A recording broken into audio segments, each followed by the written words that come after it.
বাংলাদেশের সর্বশেষ গুরুত্বপূর্ণ আপডেট সংবাদে আপনাকে স্বাগত। শুরুতেই সংবাদ শিরোনাম, পরে বিস্তারিত। শুরুতেই জানিয়ে দিব, সাবেক প্রধানমন্ত্রীর মুখ্য সচিব আবুল কালাম আজাদ গ্রেপ্তার। সাবেক প্রধানমন্ত্রী শেখ হাসিনার মুখ্য সচিব আবুল কালাম আজাদকে আজ রাতে রাজধানীর ধানমন্ডি এলাকা থেকে গ্রেপ্তার করা হয়েছে। বিষয়টি নিশ্চিত করেছে ডিএমপির অতিরিক্ত police commissioner DB Rezaul Karim Mallick. এরপর জানিয়ে দিব, আওয়ামী লীগ নেতারা আগস্টের প্রথম সপ্তাহে বাংলাদেশ থেকে পালিয়ে গেছে বললেন স্বরাষ্ট্র উপদেষ্টা। বিগত আওয়ামী লীগ সরকারের নেতারা এবং আইন শৃঙ্খলা বাহিনীর শীর্ষ পর্যায়ের বেশ কয়েকজন কর্মকর্তারা আগস্টের প্রথম সপ্তাহে পালিয়ে গেছে বলে জানিয়েছেন স্বরাষ্ট্র উপদেষ্টা লেফটেন্যান্ট জেনারেল অবসরপ্রাপ্ত মোহাম্মদ জাহাঙ্গীর আলম চৌধুরী। এদিকে আওয়ামী লীগের রাজনীতি করার সুযোগ নিয়ে যা বললেন সমন্বয়ক হাসনাত আব্দুল্লাহ। বৈষম্যবিরোধী ছাত্র আন্দোলনের অন্যতম সমন্বয়ক হাসনাত আব্দুল্লাহ বলেছেন, আওয়ামী লীগকে বিচারের সম্মুখীন না করে তাদের রাজনীতি করার সুযোগ দেওয়া হবে না। আজ রাজধানীর রাওয়া কনভেনশন সেন্টারে বৈষম্যমুক্ত সশস্ত্র বাহিনী বাংলাদেশ 2.0 বিনির্মাণ প্রয়োজনীয় রূপরেখা শীর্ষক এক সেমিনারে এসব কথা বলেন তিনি। এদিকে বাংলাদেশ পোল্ট্রি অ্যাসোসিয়েশনের বিজ্ঞপ্তি, বীজ নিয়ে ডিম মুরগির বাচ্চার দাম বাড়িয়ে 280 কোটি টাকা লুট করা হয়েছে। এবারে জানাবো, প্রতি জেলার পূজা মণ্ডপে নিরাপত্তায় সেনাবাহিনী তৎপর থাকবে বললেন সেনাপ্রধান। পূজার নিরাপত্তা নিশ্চিত প্রকল্পে সারা দেশব্যাপী জেলায় জেলায় সেনাবাহিনী মোতায়েন করা হবে বলে জানিয়েছে সেনাবাহিনী প্রধান জেনারেল ওয়াকারুজ্জামান। আজ দুর্গাপূজা উদযাপনে গৃহীত নিরাপত্তা ব্যবস্থা অবলোকনে ঢাকেশ্বরী মন্দির পরিদর্শনকালে সব কথা বলেন সেনাপ্রধান। এবং সর্বশেষ জানিয়ে দিব, পাকিস্তানে গোলাগুলিতে 6 সেনাসহ নিহত 14। পাকিস্তানের উত্তর ওয়াজিরিস্তানে সামরিক বাহিনীর একটি গোপন অভিযানে 8 জন তেহরিকি তালিবান পাকিস্তান টিটিপি সন্ত্রাসী নিহত হয়েছেন। এ সময় 6 জন সেনা সদস্য প্রাণ হারিয়েছে। আজ দেশটির সামরিক মিডিয়া শাখা আইএসপিআর পৃথক বিজ্ঞপ্তিতে সব তথ্য জানায়। প্রিয় দর্শক, এতক্ষণ শুনছিলেন সংবাদ শিরোনাম, এবারে বিস্তারিত। তবে তার আগে বন্ধুরা, অনুরোধ থাকবে এই সংবাদটিতে একটি লাইক দিন। এই চ্যানেলে আপনি নতুন হয়ে থাকলে আমাদের সংবাদটি দেখতে দেখতে চ্যানেলটি সাবস্ক্রাইব করে রাখুন, যাতে করে বন্ধুরা আমাদের পরবর্তী লেটেস্ট আপডেট সংবাদগুলো সবার আগে আপনার কাছে পৌঁছে যায়। এবারে বিস্তারিত। সাবেক প্রধানমন্ত্রীর মুখ্য সচিব আবুল কালাম আজাদ গ্রেপ্তার। সাবেক প্রধানমন্ত্রী শেখ হাসিনার মুখ্য সচিব আবুল কালাম আজাদকে গ্রেপ্তার করেছে গোয়েন্দা পুলিশ ডিবি। শনিবার 5 অক্টোবর সন্ধ্যায় রাজধানীর ধানমন্ডি এলাকা থেকে তাকে গ্রেপ্তার করা হয়। বিষয়টি নিশ্চিত করেছে ডিএমপির অতিরিক্ত কমিশনার ডিবি রেজাউল করিম মল্লিক। তিনি বলেছেন, তার বিরুদ্ধে সুনির্দিষ্ট অভিযোগ ও মামলা রয়েছে। গোয়েন্দা তথ্যের ভিত্তিতে আজ সন্ধ্যায় তাকে গ্রেপ্তার করা হয়। তাকে ডিবি কার্যালয়ে নেওয়া হয়েছে। রোববার 6 অক্টোবর রিমান্ড চেয়ে তাকে আদালতে সোপর্দ করা হবে। আদালত যদি তাকে রিমান্ডের আবেদন মঞ্জুর করে, তাহলে রিমান্ড শেষে তাকে পুনরায় আবার আদালতে তোলা হবে এবং আবারও রিমান্ড চাওয়া হতে পারে বলেও জানিয়েছে ডিএমপি। আওয়ামী লীগ নেতারা আগস্টের প্রথম সপ্তাহে পালিয়েছে স্বরাষ্ট্র উপদেষ্টা। বিগত আওয়ামী লীগ সরকারের নেতারা আইন শৃঙ্খলা বাহিনীর শীর্ষ পর্যায়ে বেশ কয়েকজন কর্মকর্তারা আগস্টের প্রথম সপ্তাহে পালিয়ে গেছেন বলে জানিয়েছে স্বরাষ্ট্র উপদেষ্টা লেফটেন্যান্ট জেনারেল অবসরপ্রাপ্ত মোহাম্মদ জাহাঙ্গীর আলম চৌধুরী। শনিবার 5 অক্টোবর বিকেলে রাজধানীর উত্তরা এপিপিএন সদর দপ্তরের শহীদ মীর মুগ্ধের স্মরণ সভা, মিলাদ মাহফিল, মীর মুগ্ধ ভবন, এপিপিএন স্কুল অ্যান্ড কলেজে প্রবেশ তরুণ উদ্বোধন শেষে সাংবাদিকদের প্রশ্নের জবাবে সব কথা বলেন তিনি বলেছেন, আওয়ামী লীগ আইন শৃঙ্খলা বাহিনীর শীর্ষ পর্যায়ের কর্মকর্তারা 5, 6 ও 7 আগস্ট পালিয়ে গেছে। এই 3 দিন পালিয়েছে।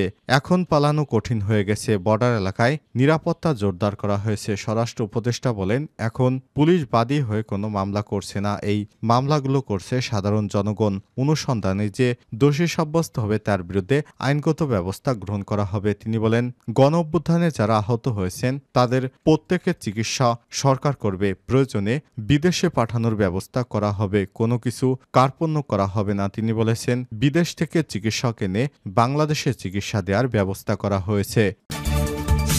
আওয়ামী লীগের রাজনীতি করার সুযোগ নিয়ে যা বললেন হাসনাত আব্দুল্লাহ।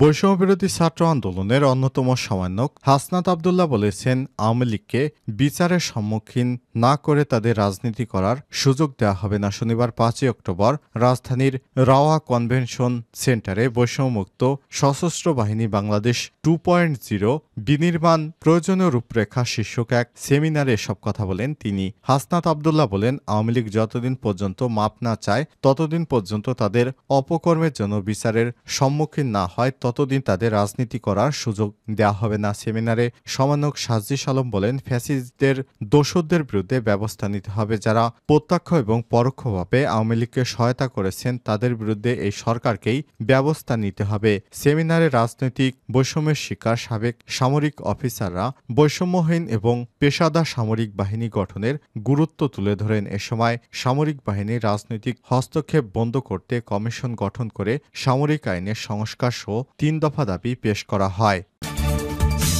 বাংলাদেশ পোল্ট্রি অ্যাসোসিয়েশনের বিজ্ঞপ্তি, ২০ দিনে ডিম মুরগির বাচ্চার দাম বাড়িয়ে ২৮০ কোটি টাকা লুট করা হয়েছে।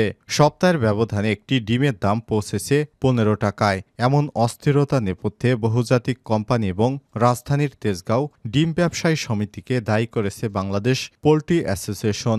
বিপিএ একই সঙ্গে গত ২০ দিন অযৌক্তিকভাবে ডিম এবং মুরগির বাচ্চার দাম বাড়িয়ে অসাধু চক্র ২৮০ কোটি টাকা লুটপাট করেছে। শনিবার ৫ অক্টোবর সংগঠনটির এক সংবাদ বিজ্ঞপ্তিতে সব তথ্য জানানো হয়েছে। বিজ্ঞপ্তিতে বলা হয়, সারা দেশে ডিমের বাজারে অস্থিরতা চলছে, যার পরিপ্রেক্ষিতে ডিম মুরগির দামও নির্ধারণ করে দিয়েছে সরকার। কিন্তু দুঃখজনকভাবে কৃষি বিপণন অধিদপ্তর কোনো প্রান্তিক খামারিকে ডিম মুরগির দাম নির্ধারণে ওয়ার্কিং গ্রুপ কমিটি রাখেনি। তারা শুধু কর্পোরেট গ্রুপদের পরামর্শ দাম নির্ধারণ করেছে, যার ফলে এই পরিস্থিতি তৈরি হয়েছে। আবার এর জন্য ফিড এবং মুরগির বাচ্চা উৎপাদনকারী কোম্পানি, তাদের অ্যাসোসিয়েশন এবং তেজগাঁও ডিম ব্যবসায়ী সমিতি সহ আরও অনেকে শক্তিশালী সিন্ডিকেটের হাত রয়েছে। এতে বলা হয়, প্রান্তিক পর্যায়ে একটি ডিমের উৎপাদন খরচ 10.29 টাকা। সে অনুযায়ী 12 থেকে 12.5 টাকা যদি ভোক্তা পর্যায়ে দাম থাকে তবে সেটি যৌক্তিক, কিন্তু সেই ডিমের দাম পৌঁছেছে 15 টাকায়। এমন অবস্থায় ডিম আর মুরগির বাজারে স্বস্তি রাখতে পোল্ট্রি ফিড এবং মুরগির বাচ্চা সিন্ডিকেট ভেঙে ডিম মুরগির উৎপাদন খরচ কমাতে পারলে শীঘ্রই বাজার সহনীয় পর্যায়ে আসবে।